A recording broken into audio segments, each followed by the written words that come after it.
শনিবার এক অনুষ্ঠানের মধ্য দিয়ে খয়েরপুরের তোলাকোনায় পুরাতন আগরতলা সরকারি মহাবিদ্যালয়ের নবীনবরণ অনুষ্ঠান অনুষ্ঠিত হয়। এই অনুষ্ঠানে উপস্থিত ছিলেন এলাকার বিধায়ক রতন চক্রবর্তী। এছাড়া ছিলেন উচ্চশিক্ষা দপ্তরের অধিকর্তা অনিমেষ দেববর্মা, কলেজের অধ্যক্ষ ডক্টর রতন মজুমদার সহ অন্যান্যরা। এই অনুষ্ঠানে বক্তব্য রাখতে গিয়ে তরুণ প্রজন্মের ছাত্রছাত্রীদের কাছে ৭০ দশকের ছাত্র যুবকদের পরিস্থিতির কথা তুলে ধরেন বিধায়ক রতন চক্রবর্তী। তিনি জানান, আমরা এতটা উত্তাল সময় ছাত্র যুবক ছিলাম। সেই সময়ে দেশে সর্বত্রই একটা হতাশার আবহ ছিল। একটা নতুন পথের সন্ধানে সম্পূর্ণ নতুন রাজনৈতিক সমীকরণে সামিল হয়েছিল ছাত্র যুবকরা। তাদের মধ্যে সমাজ পরিবর্তনের চাহিদা ছিল তুঙ্গে। বিধায়ক আরও বলেন, ৭০ দশকের নকশাল আন্দোলনের কালস্রোতে অনেক মেধাবী ছাত্র হারিয়ে গেছে, যারা পরবর্তী সময়ে দেশকে যোগ্য নেতৃত্ব দিতে পারতেন। কোনোভাবেই ফিরে যাওয়া যাবে না সেই দিনগুলোতে, যেদিন আমরাও এরকম ভাবে এমইবি কলেজে নবীনবরণ উৎসবে সামিল হয়েছি।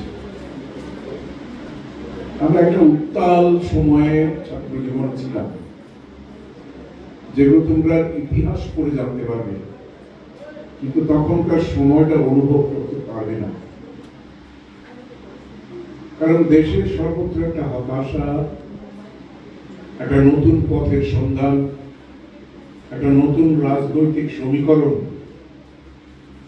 এবং ছাত্রদের মধ্যে গভীরভাবে ঢুকে গেল যে সমাজ পরিবর্তন করতে হবে। এক একজন এক এক মতের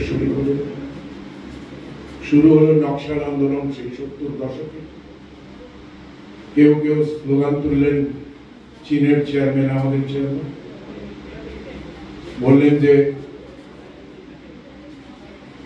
বন্দুকের নলই হচ্ছে ক্ষমতার উৎস। জোরদার মজুমদার ধনী শ্রেণীকে কতল করতে হবে, খুন করতে হবে, একটা খুন সন্ত্রাসের পথে চলে গেল বিশেষ করে পশ্চিমবাংলার সমস্ত ভালো ভালো মেধাবী ছাত্ররা। আমি তখন পশ্চিমবাংলায় ছিলাম কিছুটা, প্রেসিডেন্সি কলেজ একটি রত্ন, যারা দেশকে হয়তো একদিন সঠিক নেতৃত্ব দিয়ে সমৃদ্ধ করতে পারত, তারাও কালো স্রোতে হারিয়ে গেল।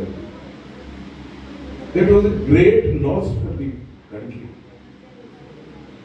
যে কোনো দেশের ছাত্র সমাজ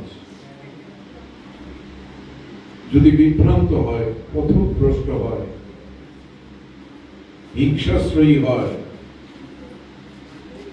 অথবা পঠন পাঠন ছেড়ে শুধু রাজনীতিকে মাথায় রেখে এগিয়ে যাওয়ার চেষ্টা করে, সেখানে সেদিন এদিন নবীনবরণ অনুষ্ঠানের সাথে পুরাতন আগরতলা সরকারি মহাবিদ্যালয়ের নতুন একাডেমি ভবনের শুভ উদ্বোধন করেন বিধায়ক রতন চক্রবর্তী।